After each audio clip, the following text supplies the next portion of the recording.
Morning, 100 Islands. Wow.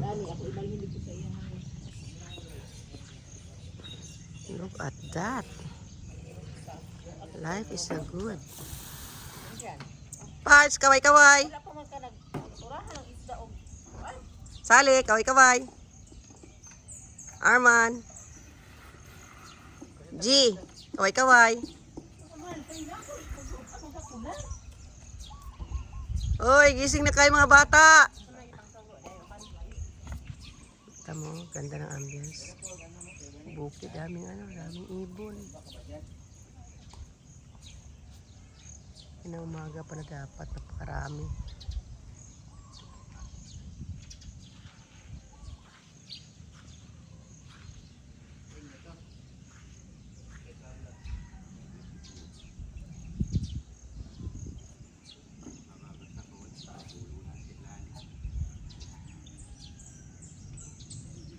Baka manguriente ha.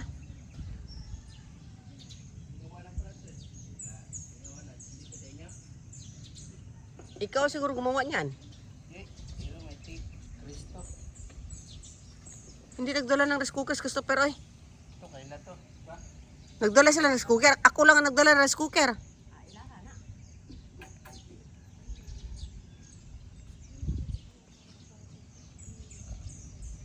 Ayan ang bahay na garentahan namin dalawa. Ayan yung sa mga bata. Tulog pa. Ayan yung clubhouse nila na mayroong banda. Dapat doon kami. Mas malaki kaya lang nalipat.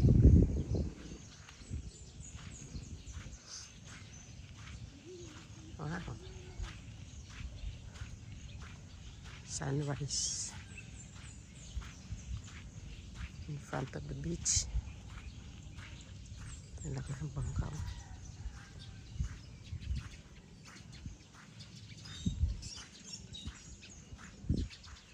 Three days in 100 Islands.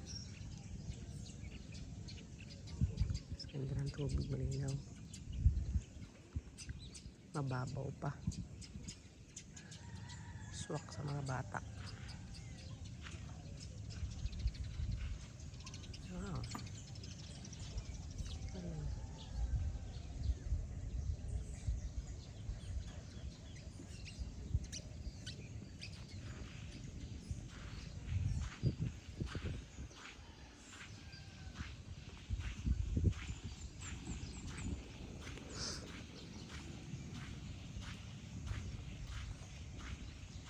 Ihaw kami ng fresh na mga isda at pusit. Kahahango lang galing sa dagat.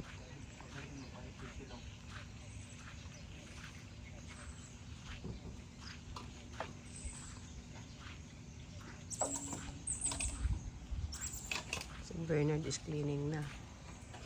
Sa bakala ay hindi pa.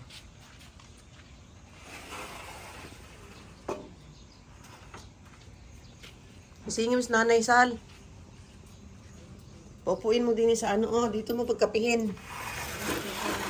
Dili pagkapi na sa harap sa araw na mayroong Kanauga dito. Dito, halika dinit. Naiadlaw ba? Doon ka magkape. Sa dagat, harap sa dagat. Ika. Bangon sa ka? Ito, chinlas yan mo na chinlas mo. Ihi ka. Tapos dito ka magkape sa labas. Dahil nga may araw. Maano yung araw na eh. Ha? Lawas sa dire.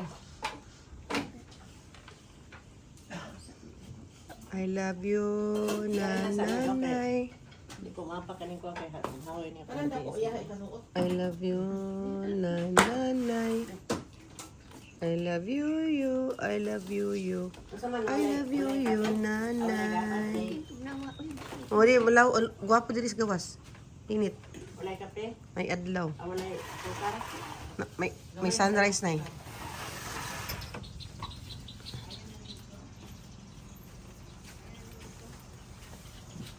Pilo ni mo to. Ano?